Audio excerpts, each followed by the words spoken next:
When to get into Palantir? Well, that's a tricky one because as you can see, Palantir's they're down there $66.65. That would have been DeepSeek tariffs. At that point, people thought our AI was garbage and China was going to beat us, and Trump's tariff things were going to just destroy everything, and we're all over it. Nobody believed in our tech lords. You even had Amazon, boy oh boy, at a low there. And Amazon now, bad earnings, you could see. But you could also say, look how fast gold came back. So this would be a gold ETF.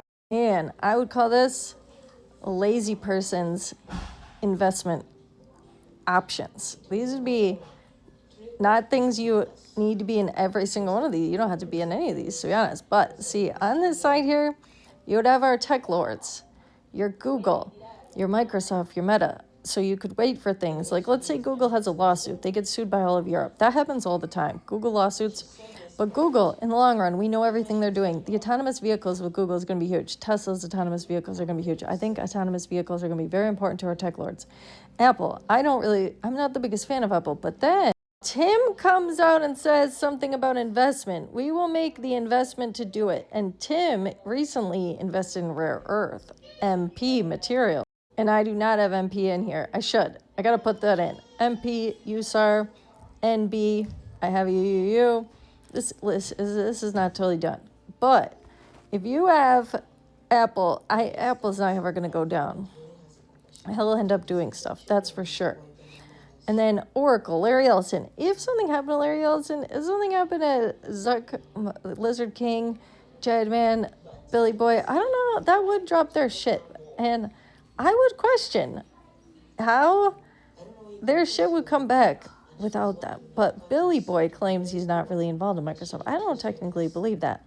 But you could also wait for stock splits. So let's say Meta gets to over 1,000. Same with like Netflix. I don't have Netflix on here. You could also have Spotify on here if you wanted.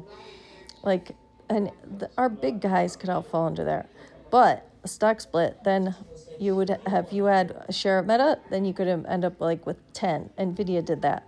You would have, for every one share of NVIDIA, you got 11 back. So, and then the price goes down. So then people can put them in the Roth because people only have $7,000 a year to put in. So you can lie in wait on these guys for a year or two. They're always going to go up and down. That's the beauty of investing. There's always time to get in. So with Palantir, it could be a matter of watching. Because then if you have money in ETFs or like gold, I have a bunch of gold mining ones there. You can look at see ones that are down. Water ETFs could be interesting. Because then if there's a macro event, you could actually sell out of your ETFs and get into your Palantirs, your NVIDIAs, your Amazons, your Googles when you see them at real lows, like DeepSeek lows. And you'll know when it's low because people on the internet will all start saying a bunch of stuff. And people that you talk to that are investors, they'll start saying crazy things. But then that would be the best time to buy. You just have to have your belief that things go up. Something that could happen with Palantir, China could come out and say they have a Palantir. Like they have their own warfare one. But the only thing about Palantir is everybody knows. They did the Iran ports. They did the Iran president. They did the negotiator guy when he was at the Iran funeral. Like, Palantir is really a commercial to the world at times. And that scares countries. So another country would really, if they came out with a Palantir, they'd have to be showing it. And then that would be a scary time for sure. Maybe that's why China keeps saying they're going to invade Taiwan. The Australian news told everyone that China is getting ready to invade Taiwan, but that wouldn't be bad for Palantir, actually. Shit like that would actually, so it's just a matter of timing, I would have to say. And holding some stuff in dividends is always nice. I like that ET one. I think that good. And my URNJ, I like that one. I think they are. And then space stocks for growth, the telehealths for growth, the eVTOLs, the autonomous trucks. I have a whole thing of biotechs are such risks. Biotechs really just monopoly plays. That's why it's important to have the big guys holding them, because they are truly, you could also look at them just like bank accounts. As long as you get in low, buying Microsoft and Meta right now, they're at uber highs, but buying Amazon after their shit earnings, Jadman's going to come back from that. everything, telehealth, satellites in the sky. When he starts offering the worldwide internet, he's going to be competing with SpaceX. That's going to be gigantically huge, game changer for Jadman. So that puts him up there for sure. I can't even. Like, because I don't have Walmart on here. I'm not a big consumer stock person. I think Ford could, and those cars, if you're not connected to a tech lord, I don't think your business is going to be anything. That's why BBI. I know, man.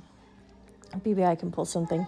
Autonomous trucking, Aurora, all the motherfucking drones. Now, you don't have to be in every single fucking drone stock, but if you see a drone stock really go down, buying stuff when it's really, really down and it looks like the shittiest it's been in the whole year chart, that's really the best time to get into stuff. And you might not think it is, but it is. Hymns, getting in hymns when it looks like shit. And it almost always happens like that.